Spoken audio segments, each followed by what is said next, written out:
नमस्कार, मैं हूं आपके साथ रुचिका राज। दिल्ली एनसीआर एक बार फिर भूकंप के झटकों से दहल गई।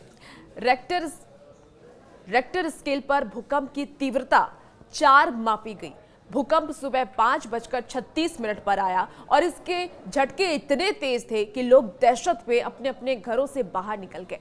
वैसे तो दुनिया में हर जगह कहीं ना कहीं भूकंप आता रहता है, लेकिन देश की राजधानी दिल्ली भी लगता है भूकंप का एपिक सेंटर बनती जा रही है। दिल्ली एनसीआर पर भूकंप का बड़ा खतरा हमेशा से मंडराता रहा है और इसके पीछे 3 प्रमुख वजहें हैं। पहला वजह है राष्ट्रीय राजधानी क्षेत्र हिमालयी टकराव जोन से मात्र 250 किलोमीटर दूर है। दूसरी वजह की बात कर लें तो दिल्ली एनसीआर से 3 प्रमुख फॉल्ट लाइंस गुजरती हैं और तीसरी वजह दिल्ली एनसीआर का बड़ा इलाका भूकंप के चौथे जोन में है और दिल्ली में कभी भूकंप के तेज झटके आए तो समझिए कि तबाही को कोई नहीं रोक सकता है। आप जितना सोच सकते हैं उससे काफी खतरनाक भूकंप दिल्ली को मिट्टी में मिला सकता है। दिल्ली भारत के किस खतरनाक जोन में शामिल है और यहां अधिकतम कितनी तीव्रता के भूकंप के झटके महसूस किए जा सकते हैं।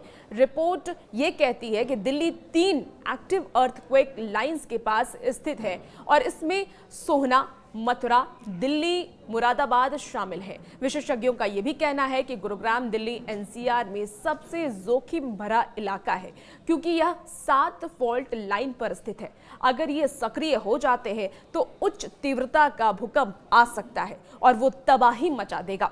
भारतीय मानक ब्यूरो ने भूकंप की तीव्रता और आवृत्ति के आधार पर भारत को 4 भूकंपीय क्षेत्रों में बांटा है और इसकी मदद से ये समझने में आसानी होती है कि भूकंप आने वाले क्षेत्रों में रिस्क कम और ज्यादा कहां पर है। तो भारत में 4 भूकंपीय क्षेत्रों में जोन 2, जोन 3, जोन 4 भी शामिल है। आपको बता दें कि वहीं जोन 4 ज्यादा जोखिम वाले भूकंपीय क्षेत्र में शामिल है। यहां पर भूकंप की तीव्रता 6 से 6.9 तक हो सकती है। दिल्ली इसी जोन में आती है। यहां भूकंप आने का ज्यादा खतरा है। अगर 6 से ज्यादा तीव्रता के भूकंप आते हैं तो ये खतरनाक स्थिति का होता है और इतनी तीव्रता में कई जगहों पर तबाही का मंजर देखा गया है, जहां इमारतें पूरी तरीके से ढह जाती हैं और सब कुछ तहस नहस हो जाता है। आपको साधारण शब्दों में समझाती हूं कि भूकंप के झटके कैसे महसूस होते हैं।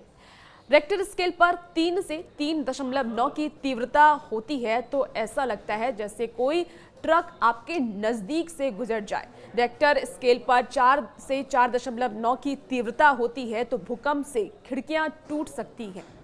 रेक्टर स्केल पर 5 से 5.9 की तीव्रता होती है तो घर का फर्नीचर हिल सकता है। रेक्टर स्केल पर 6 से 6.9 की तीव्रता होती है तो इमारतों की नींव दरक सकती है।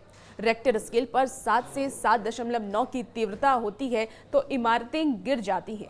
रेक्टर स्केल पर 8 से 8.9 की तीव्रता होती है तो इमारतें समेत बड़े पुल भी गिर जाते हैं और तब सुनामी का खतरा और भी ज्यादा बढ़ जाता है।